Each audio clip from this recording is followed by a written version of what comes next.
सुप्रभात बच्चों। पिछले क्लास में हम लोग बीज के निर्माण की प्रक्रिया को देखा और बीज के फॉर्मेशन में जो भी क्रियाविधियां घटित होती हैं उसको हम लोगों ने देखा है। आज आपके चैप्टर जो करंट चल रहा है पुष्पी पादपों में लैंगिक जनन, इसका आखिरी पॉइंट है फल का निर्माण। जिस प्रकार कोई भी काम आप ग्रेजुअली करते हैं तो उसका अंत किसी निश्चित रिजल्ट के साथ संपन्न होता है, ठीक इसी प्रकार फ्लावरिंग प्लांट्स में जो सेक्सुअल रिप्रोडक्शन की क्रिया है वह फल के निर्माण के साथ पूरी होती है, फल के निर्माण के साथ संपन्न होती है। अर्थात यह अंतिम चरण है। फल बन गया मतलब पुष्पी पादपों का जो लैंगिक जनन है उस प्रक्रिया का उद्देश्य पूरा हुआ। ध्यान रहे, प्रक्रिया का उद्देश्य बीज बनने के साथ ही पूरा हो चुका है, क्योंकि बीज में ही कैपेबिलिटी है जो वो नए पौधे को जन्म दे पाएगी, जो प्रजनन का अल्टीमेट गोल है। प्रजनन होने का लक्ष्य क्या है? नए संतान की उत्पत्ति। तो नए संतान की उत्पत्ति की क्षमता बीज में होती है, but seed can not survive separately. बीज जो है वो स्वतंत्र रूप से सर्वाइव नहीं कर सकता है। बीज को सुरक्षित और संवर्धित करने में फल की भूमिका है और इस प्रकार फल का निर्माण, दूसरे शब्दों में कहें तो बीज की सुरक्षा, बीज की परिपक्वता के लिए अनिवार्य है। घटना जो भी हो रही है वो फूल में हो रही है, क्योंकि फूल जो है पुष्पी पादपों में जनन अंग की भूमिका निभाती है। अब आपको याद होगा कि फूल के प्रमुख 4 चक्र, जिसमें 2 चक्र एसेसरी और 2 नेसेसरी थे।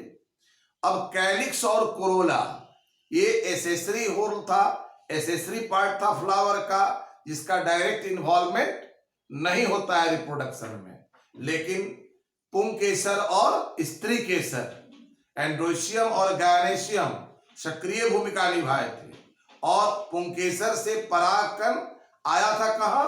वर्तिकाग्र पर, जो क्या है? स्त्री केसर का भाग है। और वहां पराग कण जो नर युग्मक था उसमें अंकुरण के पश्चात निषेचन की क्रिया हुई। मतलब निषेचन परागण की क्रिया के साथ ही पुंकेसर अर्थात नर जनन अंग की भूमिका वहां समाप्त हो जाती है। अब नर युग्मक मादा जनन अंग के साथ अपना एक्टिविटी करता है, जो सबसे महत्वपूर्ण एक्टिविटी उसका निषेचन या फर्टिलाइजेशन है। यह कहां होता है? यह जायांग के अंडाशय में, जहां बीजांड है, ओव्यूल है और मेल गैमिट वहां तक पहुंचता है और वहां पहले से मौजूद फीमेल गैमिट के साथ संयोग करता है, संलयित होता है, निषेचन की क्रिया संपन्न होती है। निषेचन की क्रिया के पश्चात बीज का फॉर्मेशन होता है अंततः।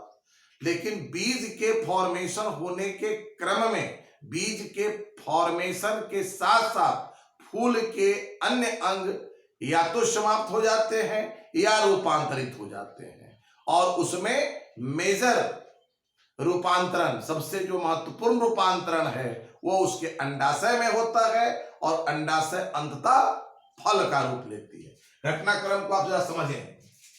फर्स्ट, आप ये पुष्पी पादपों में फूल क्या है? उसका जनन अंग है, मतलब जनन फ्लावर में ही होगा।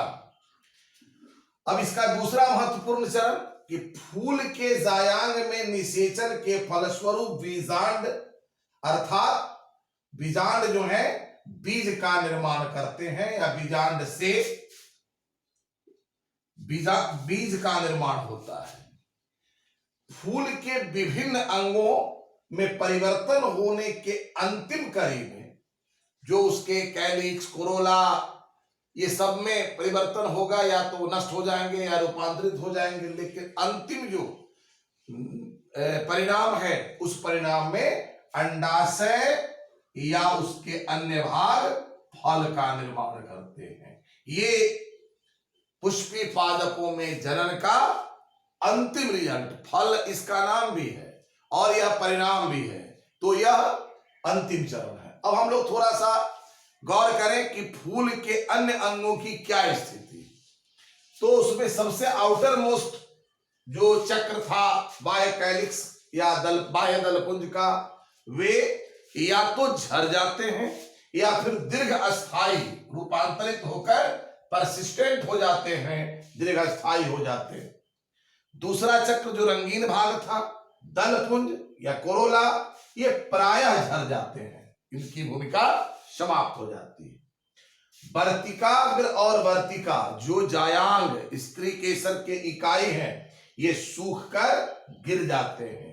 और इसका आपको याद होगा, ये था ये वर्तिकाग्र, ये वर्तिका और ये अंडाशय, ये और ये भाग सूख कर गिर जाते हैं। बचा हुआ जो ये भाग है, इसमें अंडाशय भित्ति जो ओवरी वाल है, वह अंततः पेरिकार्प या फल भित्ति के रूप में रूपांतरित होती है और बीजांड बीज के रूप में रूपांतरित होते हैं। और फल भित्ति और बीज का संयुक्त स्वरूप, जो उसका कंबाइंड फॉर्म है, वही फल है, फ्रूट है। इस प्रकार हम यह कह सकते हैं कि निषेचन के पश्चात बीजांड में रूपांतरण से बीज जब विकसित होती है, इसी क्रम में, इसी सापेक्ष अंडाशय फल के रूप में विकसित हो जाता है। इसको दूसरे रूप में भी इस प्रकार लिख सकते हैं।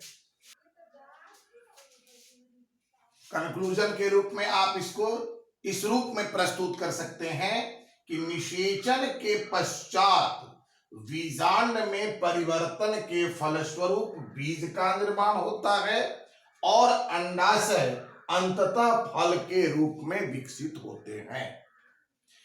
अंडाशय फल के रूप में विकसित होते हैं। जैसा कि पहले मैं बताया हूं कि अंडाशय भित्ति मतलब ओवरी वॉल मॉडिफाई कर जाता है, डेवलप्ड हो जाता है, किस रूप में? फल भित्ति के रूप में, पेरिकार्प के रूप में। तो ये पेरिकार्प या फल भित्ति का जो निर्माण हुआ, यह अलग अलग फलों में, अलग अलग पौधों में अलग अलग स्वरूप के होते हैं, जिसमें कुछ मोटी और कुछ बिल्कुल पतली स्वरूप की होती है। जहां फल भित्ति पेरिकार्प मोटे स्वरूप में है, वहां यह 3 भागों में बंट जाती है। बाह्य भित्ति एपिकार्प, मध्य फल भित्ति मेसोकार्प और अंतः फल भित्ति इंडोकार्प। Epicarp, mesocarp, endocarp. बाह्य फल भित्ति या एपिकार्प क्या है?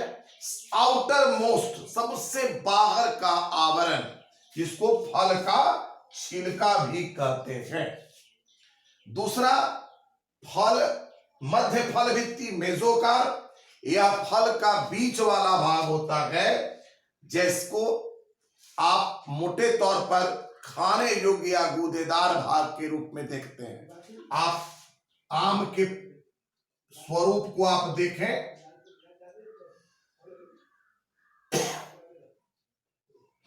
तो ये क्या है? एपिकार्प। ये क्या है? इंडोकार्प। और ये जो ड्यूरेशन बीच का जिसको हम लोग खाते हैं, ये है मेसोकार्प। बाह्य फल भित्ति, अंतः फल भित्ति और मध्य फल भित्ति। अब ये इंडोकार्प या अंतः फल भित्ति है, यह कुछ बीजों में, कुछ फलों में पतली झिल्ली के रूप में पाई जाती है, जिसका एग्जाम्पल है नारंगी, संतरा। जबकि कुछ फलों में यह कठोर और कास्टिल मतलब उडी स्ट्रक्चर बनाती है, जैसे आम की गुठली को आप देखते हैं या तार के फल में देखेंगे तो आपको समझ में आ जाएगा। इस प्रकार ये फल विकसित होते हैं। अब कल भी मैं चर्चा किया था, फल के मोटे तौर पर दो स्वरूप हैं, फॉल्स और ट्रू। ट्रू फ्रूट क्या है और फॉल्स फ्रूट क्या है, उस पर विचार करें। अब हम फल को दो कैटेगरी में बांट रहे हैं। एक को हम यथार्थ फल या ट्रू फ्रूट कह रहे हैं, दूसरे को मिथ्या फल, आभासी फल, फॉल्स फ्रूट। इन दोनों के स्वरूप का या उसके सीमा रेखा क्या है कि किस परिस्थिति को हम यथार्थ फल मानेंगे और किस परिस्थिति को मिथ्या फल। तो गौर करें कि जब केवल फूल का अंडाशय ही, only ovary is developed into a fruit, then it is called true fruit. जब फूल का केवल अंडाशय फल के रूप में विकसित हो रहा है तो वह यथार्थ फल होगा, जैसे आम, अमरूद, संतरा में होता है। लेकिन कुछ फल में अंडाशय के अतिरिक्त जो उसके पुष्पासन और बाह्य दलपुंज हैं, इसकी भूमिका महत्वपूर्ण हो जाती है और ये डेवलप करके फल का रूप लेते हैं। ऐसी स्थिति को हम लोग, इस स्थिति से जो फल बनते हैं उसको हम लोग मिथ्या फल कहते हैं। सेव, काजू, अखरोट और स्ट्रॉबेरी इत्यादि, इनमें ऐसी परिस्थितियां आती हैं कि इसका ओवरी डेवलप नहीं करके पुष्पासन और कैलिक्स जो है वो डेवलप कर जाते हैं फल के रूप में। तो इस प्रकार के फल को मिथ्या फल कहेंगे, फॉल्स फ्रूट कहेंगे। एक बड़ा इंटरेस्टिंग लास्ट पॉइंट है कि कुछ फलों में केवल एक बीज होते हैं, जैसे सूरजमुखी में, लेकिन कुछ ऐसे फूल हैं जिसमें बीजों की संख्या हजारों में होती है, जिसका उदाहरण है ऑर्किड। इसमें बीज की संख्या बड़ी मात्रा में विकसित होती है। इस प्रकार आज हम लोगों का यह चैप्टर पुष्पी पादपों में लैंगिक जनन संपन्न हुआ। हम लोग अगले क्लास में नए चैप्टर के साथ प्रस्तुत होंगे। धन्यवाद।